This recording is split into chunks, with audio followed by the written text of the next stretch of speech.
Hello বন্ধুরা, এখন আমি ফাইনাল ডেস্টিনেশন ব্লাড লাইন্স এই সিনেমাটা রিভিউ করতে চলেছি। বেসিক্যালি সিনেমাটা গতকাল রাতে 11:55 অনেক হলে কিন্তু শো দিয়ে দিয়েছিল, মানে মাল্টিপ্লেক্স সব শো দিয়ে দিয়েছিল। যদিও আমি রাত্রেবেলা যাইনি, অনেকটা রাত হয়ে যেত ফিরতে বলে, সকালবেলা গেলাম আজকে সিনেমাটা দেখতে। কালকে রাত্রে কিন্তু আমি চেক করেছি বুক মাই শো, বেশ ভালো রকম কিন্তু ফার্স্ট ফিলিং ছিল সিনেমাটা, বেশ ভালো রকম লোক দেখেছে এবং ফ্যান ফলোয়িং তো মারাত্মক রয়েছে। এই সিনেমাটার যে গল্পটা, যেখানে আমি পার্ট 6 এত বছর পর আসছে, পার্ট 5-এর পর এখানে যেটা দেখাচ্ছে, দেখুন গল্পের প্যাটার্ন সেম। একজন মেয়ে থাকবে, বেসিক্যালি এখানেও মেয়েই রয়েছে, এবং সে ভবিষ্যৎটা দেখতে পারে কীভাবে কীভাবে মারা যাচ্ছে, সেখান থেকে সেটা কীভাবে বাঁচবে। সিমিলারলি এই গল্পের মধ্যে কিন্তু সেম জিনিসই রয়েছে। এবং এই সময় 2025 সালে এমন একটা ঘটনা ঘটছে, একটা মেয়েকে বারবার এই সিনগুলো বারবার তাকে স্বপ্নের মধ্যে আসছে, যেখানে তার পাস্ট জড়িয়ে রয়েছে, তার পূর্বপুরুষরা জড়িয়ে রয়েছে।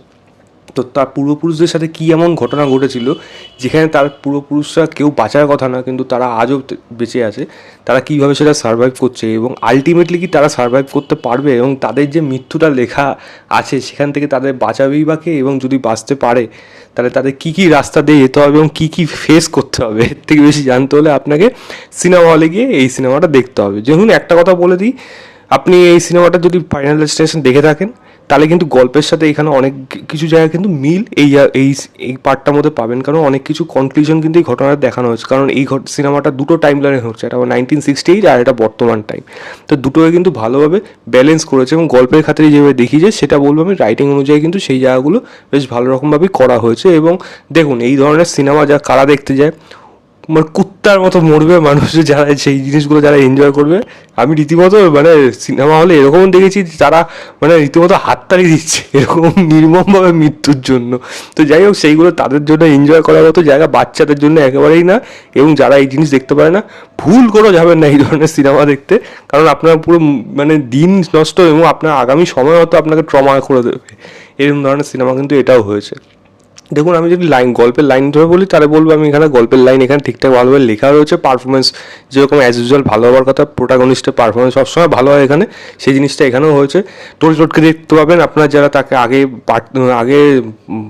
আগেও প্রায় প্রত্যেকটা পার্টি বোধহয় ছিল, একটা বারে বোধহয় ছিল নাকি না, প্রত্যেকটা পার্টি বোধহয় ছিল, তাকে আপনারা দেখতে পাবেন এখানে, সেও এখানে রয়েছে। তো তাকে তার যে কথাটা, যে আপনি এখন আপনি মৃত্যু জেনে গেছেন যখন, তো কী হয়েছে, আপনি প্রত্যেকটা মোমেন্ট এনজয় করুন। আমার সেই কাল হোনার কথা মনে পড়ছিল, মানে ক্যা পাতা কাল হোনা হতো, খাও জিও মুস্কুরাও, এরকম ব্যাপারটা বারবার মনে হচ্ছিলো, সেরকমই ডায়লগ এখানেও রয়েছে।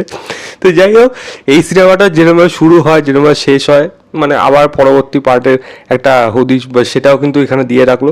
এবং তারপরে গল্পটা কোথায় যায় সেটা দেখার মতো বিষয়। ব্রুটালিটি যদি বলি, ওই নির্মমভাবে যেন মৃত্যু হয়, ডেঞ্জারাসভাবে মরবে, সেই জিনিসগুলো রয়েছে এই সিনেমাটার মধ্যে। এবং বাকি সমস্ত কিছু এই সিনেমাটায় যা আপনি ফাইনাল ডেস্টিনেশন থেকে এক্সপেকটেশন করেন, ছোট্ট একটা ইমোশনাল অ্যাঙ্গেল থাকবে, সেটাও এখানে রাখা হয়েছে।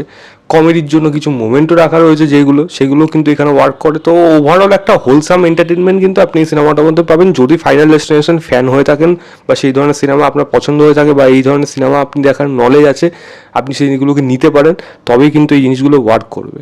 খারাপ জিনিস দেখুন, এখানে অনেক এমন জিনিস দেখানো হয়েছে যেগুলো কোনোভাবে বাস্তবে সম্ভব না। তো সেই জিনিসগুলোকে যদি বাদ দিন, তাহলে এই সিনেমাটা সেরকমভাবে কোনো খারাপ জিনিস আপনার ফাইনাল ডেস্টিনেশনের ফ্যান মনে হলে আপনি সেইগুলো খারাপ জিনিস মনে হবে না। যদিও আগের পার্টগুলোতে এরকম অনেক জিনিস ছিল, যে এমন অদ্ভুত অদ্ভুত জিনিস হচ্ছে যেগুলো হয়তো বাস্তবে সম্ভব না, কিন্তু সেগুলো কোথাও না কোথাও মানুষকে চিন্তা করে। মানে আমি হল থেকে বেরিয়ে ভাবছি লিফট থেকে কি নামবো নাকি সিঁড়িতে নামবো, কারণ দুটোতেই রিস্ক আছে। এই সিনেমাটা যেইভাবে দেখিয়েছে এমার্জেন্সি সিচুয়েশনে, ও বাবা, মানে এইরকম জিনিস প্রচুর হয়। তো যাই হোক, মানে এইসব মাথা মধ্যে থেকে যায়। তো যাই হোক, সেইগুলো যদি আপনি ওয়ার্কআউট করে এনজয় করতে পারেন, আপনার জন্য সিনেমাটা ওয়ার্ক করে যাবে। এবং আমি যদি সিজির কথা বলি, আমি সিজি বলবো মোটামুটি একটা অ্যাবভ অ্যাভারেজ কাইন্ড অফ একটা সিজি এখানে ইউজ করা হয়েছে। খুব ভালো না, আবার একেবারে জঘন্য না। হ্যাঁ, ডেফিনেটলি আগের পার্টগুলোর থেকে অনেকটা বেশি বেটার, তবে সেটা যথেষ্ট হয়নি আজকের সময় অনুযায়ী, এটাই মনে হচ্ছে। তবে এই সিনেমাটা বেশ ভালো রকম যে কামাবে পয়সা, সেটা কিন্তু পরিষ্কার বোঝা যাচ্ছে। আপনারা চাইলে একবার গিয়ে দেখতে পারেন ফাইনাল ডেস্টিনেশন ব্লাড লাইন কেন, সেটা তো আমি কিছুটা হতে দিলাম, বাকিটা সিনেমা হলে গেলে আপনারাই বুঝতে পারবেন। আমি রেটিং দিতে বলে আমি এটাকে দেবো 3.25 আউট অফ 5। ভিডিওটা ভালো লাগলে লাইক শেয়ার, চ্যানেলটাকে অবশ্যই সাবস্ক্রাইব করে দেবেন। বাই।